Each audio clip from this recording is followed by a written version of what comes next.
አዳም ወዴት ነህ ያልከኝ በፍቅር ድምጽ ፈለከኝ። ብዙዎቻችን ሐሳባችን፣ እቅዳችን፣ ተግባራችን ነው። የሌሎቻችን ደግሞ ገና ከጥንስሱ ስናስብ ሐሳባችን ወደ እቅድ ወደ ተግባር ሳይቀየር ይቀራል።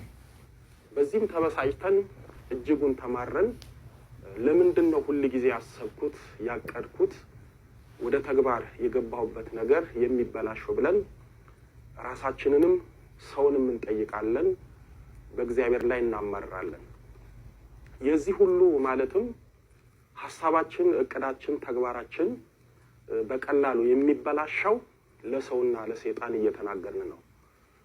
አንድ ሰው አይደለም ተግባሩን ገና ከጅምሩ ሊፈጽም ሊያደርግ ያሰበው የድርጊቱን ሐሳብ ለሰዎች በተለይ ለጓደኞቹ እንደ በጎ አድርጎ ከተናገረ ሰይጣን በቀላሉ ያበላሽበታል። ለሰው የተናገርነውን ሁሉ ሰይጣን ይሰማል። ሐሳባችሁን፣ እቅዳችሁን፣ ተግባራችሁን ለሰው ተናገራችሁ ማለት ሰይጣን ሳይጠይቃችሁ ለሰይጣን ተናገራችሁ ማለት ነው። ሐሳብ ወደ እቅድ ይቀየራል፣ እቅድ ደግሞ ወደ ተግባር ይቀየራል። የሚገርመው ሰው ሐሳቡን ከተናገረ እቅዱን ተግባሩን ስለተናገረ ከሐሳብ ጅምሩ ነገሩ ይበላሽበታል። ዝም ብላችሁ ወደ ተግባር ግቡ፣ አታውሩ፣ ለሰው ሁሉ አትናገሩ። አንዳንዱ ሊተገብር ያሰበውን የተግባር ሐሳቡን ለሰው ይናገራል፣ ሰይጣን ያበላሽበታል። አንዳንድ ጅሎች ይሁኑ የዋሆች አንድ ነገር ጀምራለሁ ይበላሽብኛል ይላሉ። ከመጀመራችሁ በፊት ታውሩና መረጃ ለሰይጣን ትሰጡና ሳትተገብሩ ከጅምሩ ይበላሽባችኋል። ለሰዎች ሳታውሩ በልባችሁ ይዛችሁ ስሩ፣ አታውሩ። እስኪ ነገሮችን ሁሉ አለማውራትና በልብ መያዝ ከመኝታችን ተማሩ። ቅዱሳን ሐዋርያት ያዩትን ከጌታ የሰሙትን በመንፈስ ቅዱስ የተገለጸላቸውን ግድ ስለሆነ በወንጌል ተናግረዋል። ስለዚህ የምንናገረው አለ፣ የምንሰውረው የማንናገረው አለ። ወደ እመቤታችን ስንመጣ ደግሞ እመቤታችን አይታ ሰምታ ከመናገር በልቦና ማኖር መርጣለች። እመቤታችን በሕይወቷ የሆነውን ነገር ሁሉ በልቧ ስለምታኖር ስለማትናገር አይሁድ ተወዳጅ ልጇን ሎቱ ስብሐት የዮሴፍ ልጅ እስከ ማለት ደርሰዋል። በዚህ በዝምታ ባህሪዋ ለቅዱሳን አብነት ሆናለች። አይቷ ለመናገር ግን መደነቅ፣ ሰምቶ በሚስጥር መጠበቅ የእመቤታችን አስገራሚ ባህሪዋ ነበር። ይህንንም ባህሪዋን ቅዱስ ሉቃስ በሉቃስ ወንጌል በምዕራፍ 2 ቁጥር 51 ላይ እናቱም ይህንን ነገር ሁሉ በልቧ ተጠብቀው ነበር በማለት ጽፎልናል። ስለዚህ እመቤታችን የሚስጥር ሙዳይ ናት። እኛም እንደሷ ነገሮችን ከመናገር በሚስጥር መያዝን መልመድ አለብን። ሐሳባችን ወደ ተግባር እስኪቀየር ድረስ በልባችን መጠበቅ ይገባናል። ቅዱስ ገብርኤል አምላክን ትወልጃለሽ ብሎ ሲነግራት ለማንም አልተናገረችም። እንኳን ለሰው አብሯት ለዓመታት ለኖረው ለጠባቂዋ ለአረጋዊ ለቅዱስ ዮሴፍ አልተናገረችም። ዝም ነው ያለችው።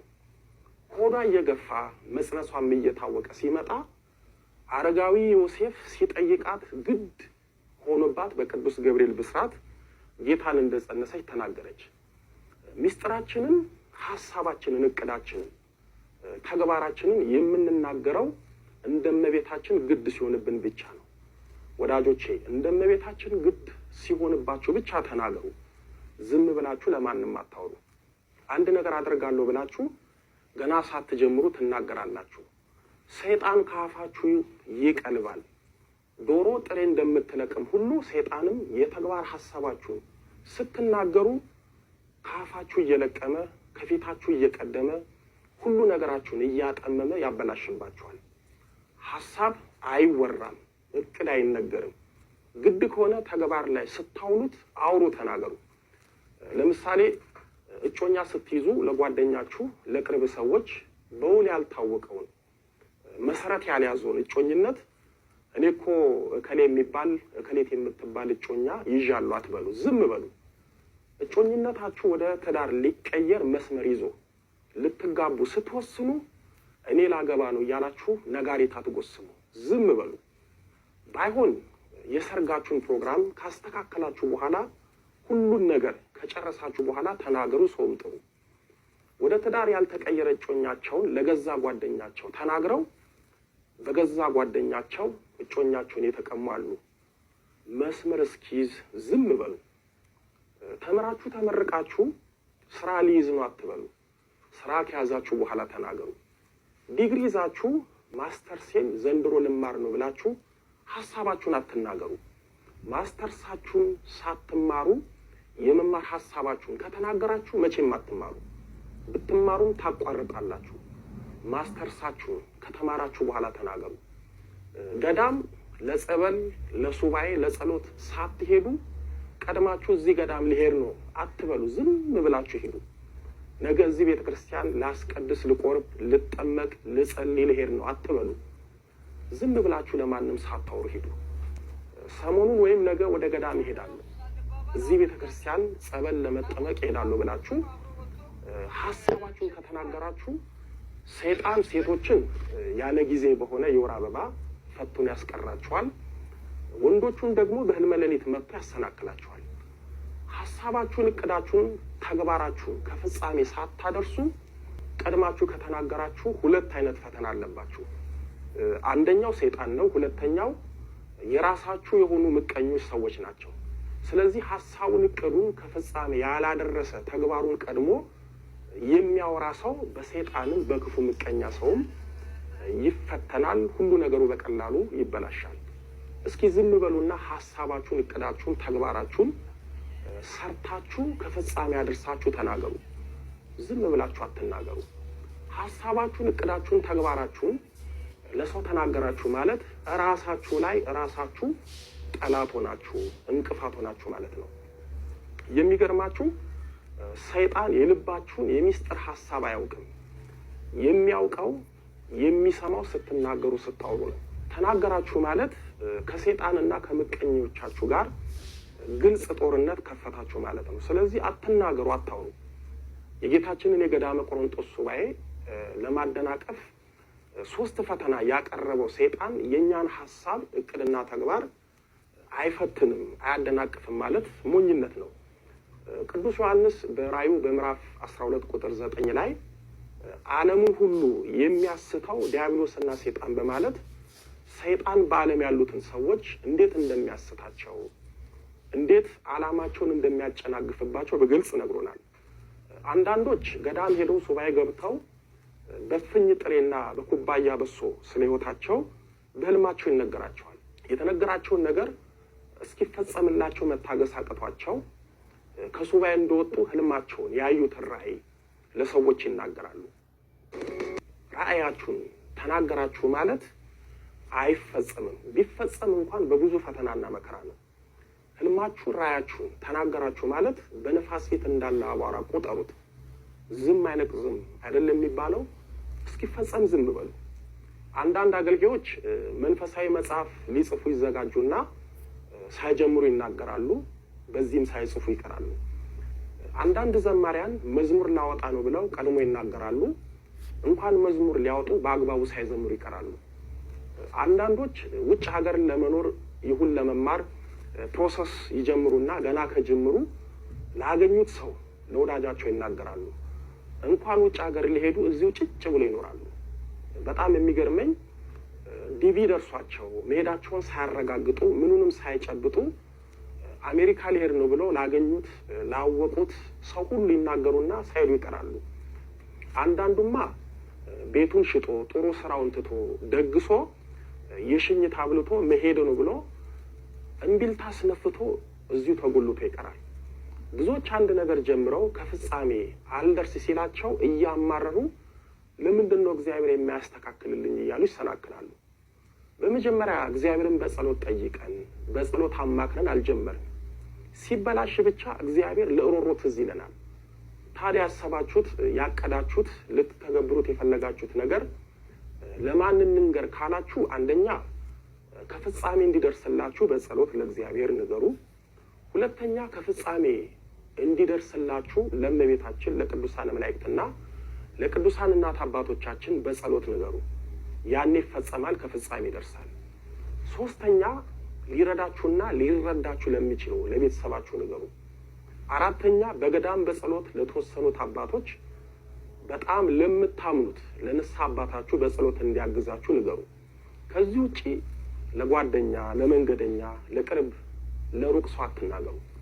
ወዳጆቼ ሐሳባችን በቀላሉ የማይሳካው ወደ ተግባር የማይቀየረው አስቀድመን ለሰይጣንና ለምቀኞች ሰዎች እየተናገርን እግዚአብሔር እየቃማችሁም እያጨሳችሁም እያለ መጥቶ ሹክ ሲላችሁ ንቁ ነው። ይሄ ነገር የእግዚአብሔር መልእክት ይሆን? ይሄ ውይይታችን ግን ይሄን ጫት ልትፋለት እንዴ? ይሄን ሲጋራ ልተውለት እንዴ? ይሄን ዘማዊነት ላቆምለት እንዴ ብላችሁ ለእግዚአብሔር ልታደርጉለት የሚገባ ነገር እንዳለ እያሰባችሁ ነው ወደ ቤት መግባት ያለባችሁ። እስቲ ይሄንን ነገር ልተውለትና እግዚአብሔር ደስ ይበለው ተብሎ እኮ ለእግዚአብሔር ደስታ ተብሎ እንኳን ሱስ ይቆማል አይደል እንዴ? በቃ እስቲ በህይወት ዘመኔ የሆነ 1 ዓመትም 2 ዓመትም ቢሆን ጸበልም እየሄድኩ እየጸለይኩም እያስቀደስኩም እግዚአብሔርን እስቲ ላገልግለው፣ ራሴንም ደግሞ ላገልግል፣ ነፍሴን ላትርፍ ብሎ ለእግዚአብሔር ደስ እንዲለው ተብሎ ለምን ዋጋ ከፍሎልናል፣ ደሙን አፍስሶልናል፣ ቤዛ ሆኖናል። ምንም ሳንፈልግ በራሱ ፍቃድ ይሄን ፍቅር ካሳየን እኛ ደግሞ በራሳችን ተነሳሽነት እግዚአብሔር ደስ እንዲለው ለምንድን ነው ማንነሳው? ተይዘን ነው። ከሙዳይ ውስጥ ከአቴቴ ሙዳይ ውስጥ ማለት ነው፣ ከጨሌው ከሚቀመጥበት ሙዳይ ውስጥ ሳንቲም ወስደው እየሄዱ እየሰረቁ ልብስ የሚገዙም ሱሳቸውን የሚያበርዱም መጠጥ የሚጠጡም ብዙ ወንድሞች ብዙ እህቶች እንዳሉ ሰምተናል በተለያዩ ገጠመኝ ላይ። መጨረሻቸው ግን ጥሩ ነው አይደለም።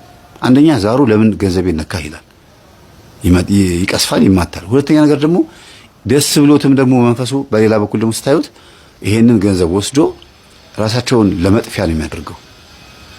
ራሳቸውን ለማጥፊያ ወይ ደግሞ እንዲጠፉበት ነው የሚያደርገው። እና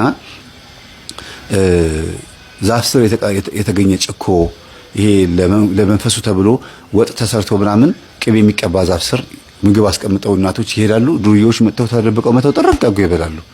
ታዲያ ዛሩ በማን ውስጥ ነው ያለው? የልጆቻችሁ ውስጥ የለም?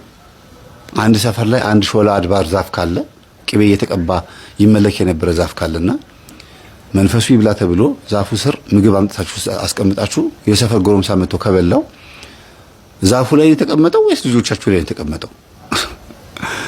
ምን ያደርጋል? ዛፉ ላይ የሚያገኘው ምንም ጥቅም የለውም። ዛፉ ላይ መንፈስ የለም ማለት አይደለም፣ ግን አንዳንዴ በሰዎች ላይ ሆኖ ዛፍ ላይ ይወጣል። አታችኋል?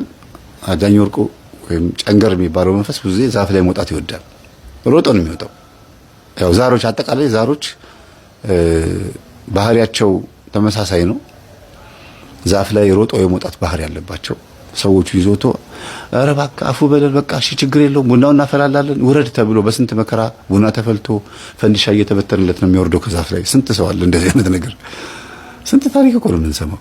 እና አይኖቻችን በእውነት መሰረታዊውን የእይታ አቅጣጫ ከሰማይ ለመቀበል አልቻለም። ስለዚህ ዝም ብለን የምናየው አይን የፍላጎት አይን፣ የእንጀራ አይን፣ የውስጥ አይን አይደለም የውጭ አይን ሆነብንና በጥልቀት የምናይበትን እድል ከክርስቶስ አምላካችን ስጠን አላልንም። ከሱ ጋር ለማየት ፈቃደኞች አልነበርንም። ከሱ ጋር ማየት ማለት የክርስቶስ ስጋና ደም ስንቀበል አብረን እናያለን ከሱ ጋር። ለምን የምናየው ክፉ አይሆንም፣ የምናየው ጠማማ አይሆንም። ቤት ቁጭ ብሎ መሰደድ ታውቃላችሁ? ቤት ቁጭ ብሎ መሰደድ ኑሮ አልሟላ ብሎ ጊዜው አልሳካ ብሎ በክፋት ተጠላልፎ በምቀኝነት ተይዞ የቢሮው ውጥረት በየአቅጣጫው ያለው ነገር ሁሉ ተዘበራርቆ ስንገባና ስንወጣ የሚጠብቁን ሰዎች የሚያስፈሩና የሚያስደነግጡ ሆነው ያውልህ እንግዲህ ቤት ቁጭ ብለህ ተሰደድክ።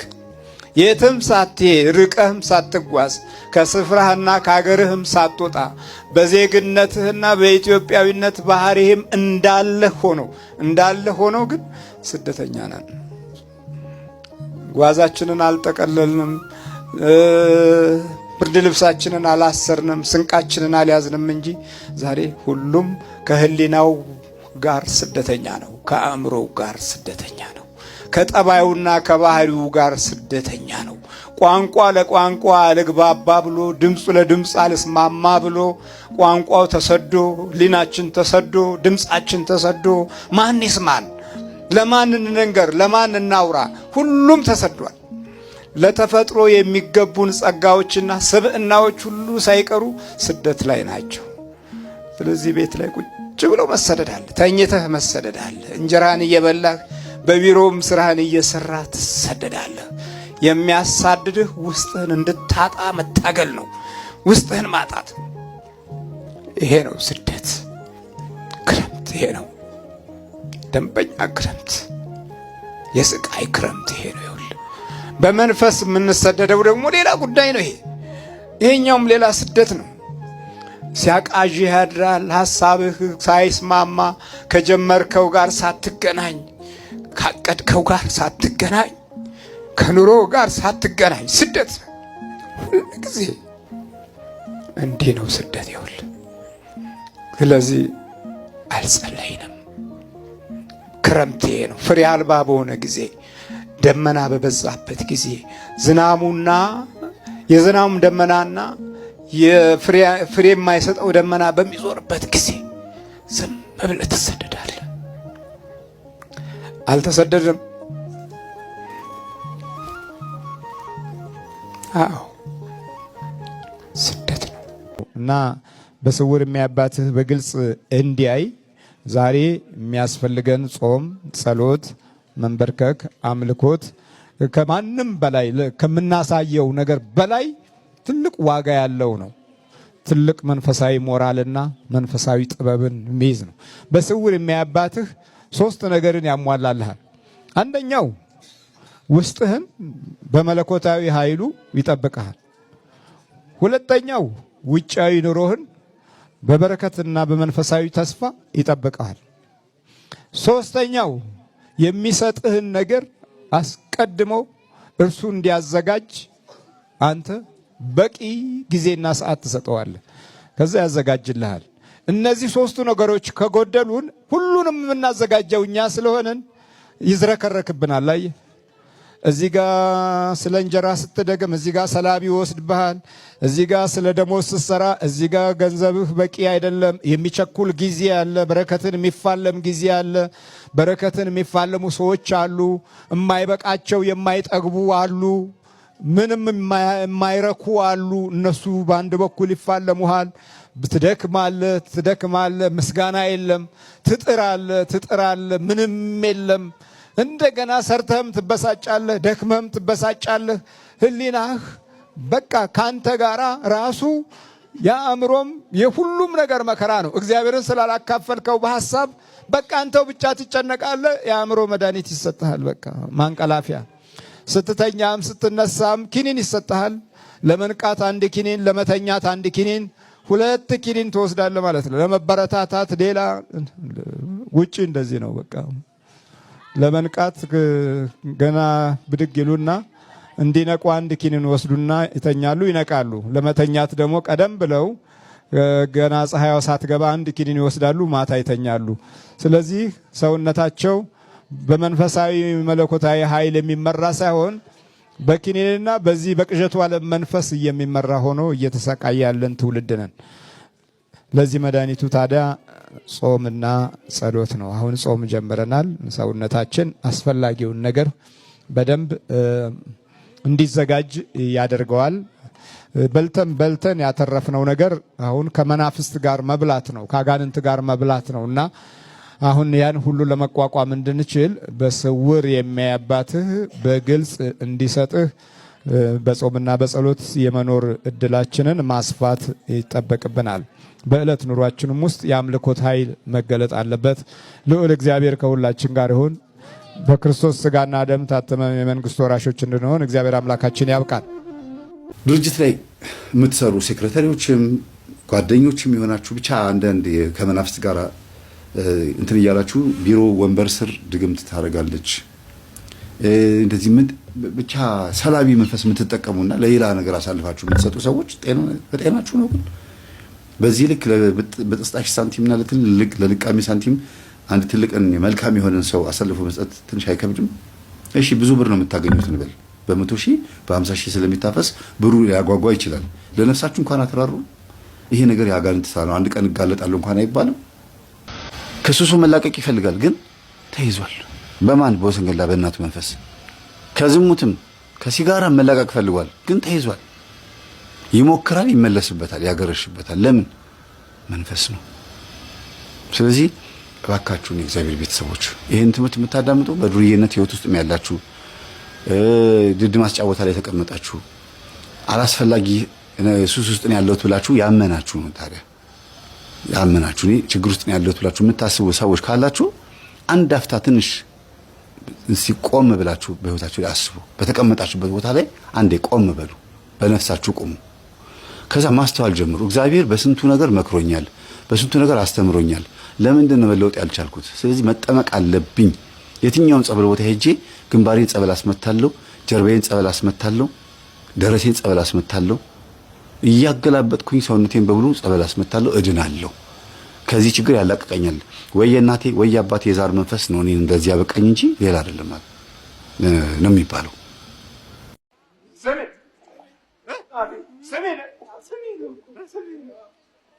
አንድ ጋር ነው የምትሄዱት። ተስማሙ ከዚህ ባብራችሁ ለኔ አው ያው እስቲ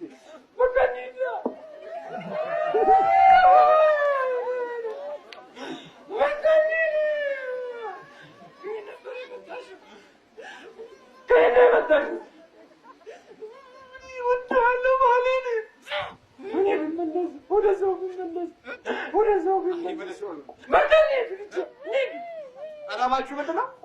ሴትና ሴት ማጋባት፣ ወንድና ወንድ ማጋባት። ሴትና በእኛ ከተፈጥሮ ውጭ እንዲሆኑ ነው የምንፈልገው።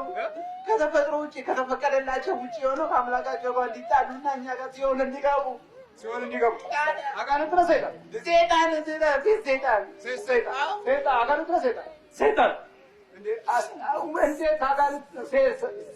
ሰይጣን እንዴት ሊኖር ይችላል? ያን አልተሰይምን ነው እንጂ እኛ እኮ ጾታ የለንም። ግን ያው ስንላከ ላይ እንደዛ ነው። በሴት ጾታ ነው አላቃችሁ የላካችሁ። አዎ በሴት ተመስዬ ነው። እኔ ለምሳሌ ድራማ እንዴት ነው የተሰጠው ገጸ ባህሪ አይደል እንደሚጫወተው ድራማ። አዎ እኛም የተሰጠኝን ይዤ ነው የሚሄደው። አጋንንቱ ሰይጣንም ጾታ የላቸውም፣ ግን ምድብ አላቸው። ያመዳደብ ባህሪ እንዴት ነው ምድቡ የሚወጣው? እንዴት ነው? በቃ ለምሳሌ አለ አይደለ አንተ በዚህ እንደሚባለው አንተ እንዲሁን እንሰየማለን። እሺ ይሰየመናል። በተሰየምኩበት ዝም ያችን ተግባራችን ግቤን እስከመታ ድረስ ጠንቼ ዋጋለሁ። ተግባራዊ ለማለት ታዲያ ዓላማ አይደል እንደ አንተ ዓላማ ያርል ብላል እንደዚህ ስታት ብሎ የምትቆመው ዓላማ አይደል እንዴ? መጀመሪያ ወንድ ሰይጣን ነበርሽ። እኔ በቃ አዎ ወንድ ሰይጣን ነኝ፣ ግን ስላክ ሴት ተወኝ የገባሁት ሴት ነኝ። የሴትን እንደ ሴት ነው በቃ እንደ ሴት ነኝ። ሚስቱ አርግ ሚስቱ እኮ ነው ሚስቱ ነሽ። ታዲያ አንቺስ እንዴት ነው የተላክሽው? በቃ ለማሳሳት እኮ ነው፣ ለማሳሳት ነው። ሴት ጾታ የተባልሽው? አዎ ነው ይሆንሽው። እንደዛ እኮ ነው። ሰይጣን ግን ገባሁኝ ስገባ እንደ ሴት ሆነሽ። አዎ በይ ተዘጋጅ። የምትወያዩ ነገር አለሽ? ምንም የለም። እንደው አብራችሁ ስለመሄዳችሁ የት እንሂድ? እዛ እንገናኛለን። ቤታችን መኖሪያችን ካምፓችሁ ቤታችሁ መኖሪያ ተጋቢያ በቅዱስ ሚካኤል ስም በድንግል ማርያም ስም በቅዱስ ሚካኤል ስም በናዝሬቱ በኢየሱስ ክርስቶስ በወላዲተ አምላክ ስም ሲኦል እንገባለን። ቶሎ ስላችሁ ነው።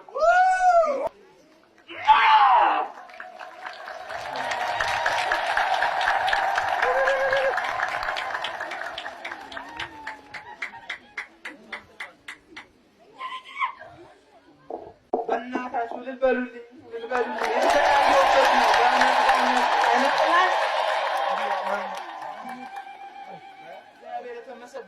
በጣም ነው የተሰቃየሁት። በዓይነ ጠላት ስለ እውነት ነው የምላችሁ።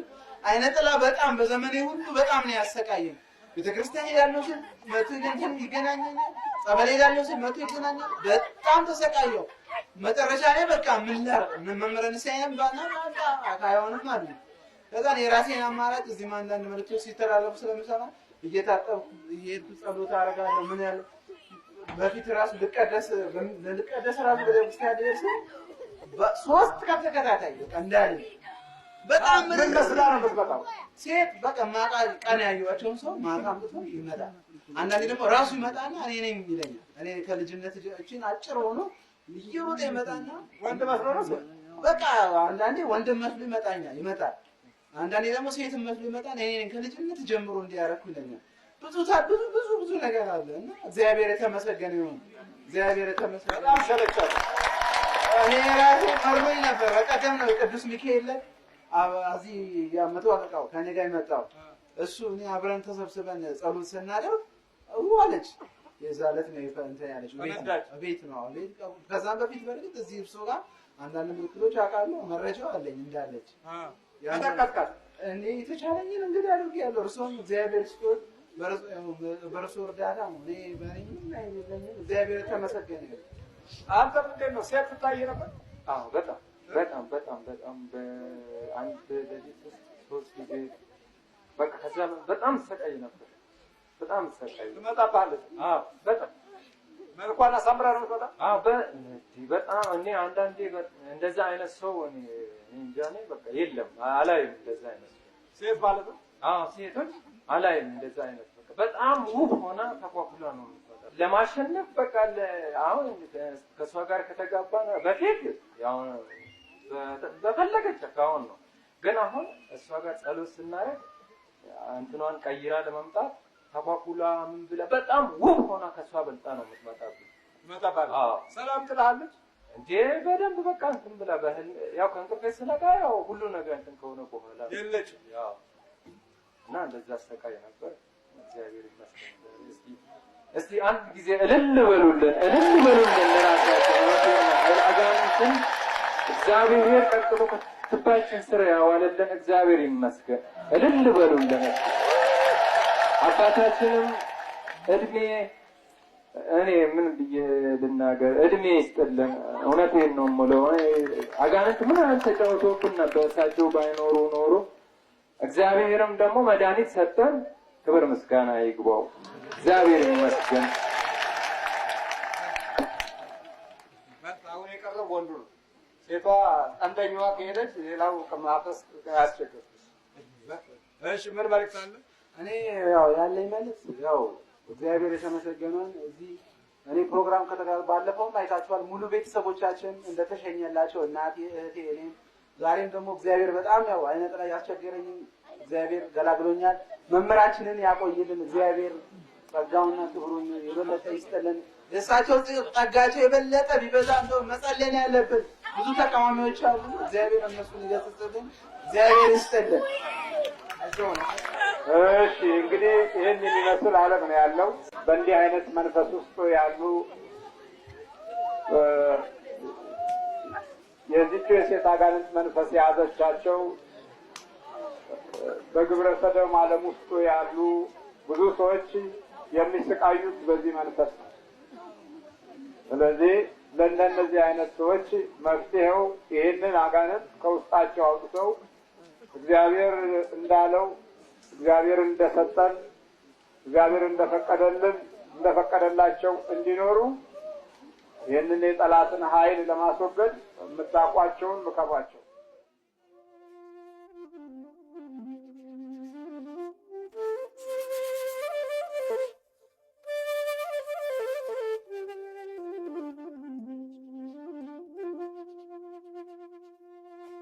አዳም ወዴት ነህ ያልከኝ በፍቅር ድምፅ ፈለከኝ። አልብሰኛል ነጩን ልብስ እወድሃለሁ ኢየሱስ አከብረሃለሁ ክርስቶስ።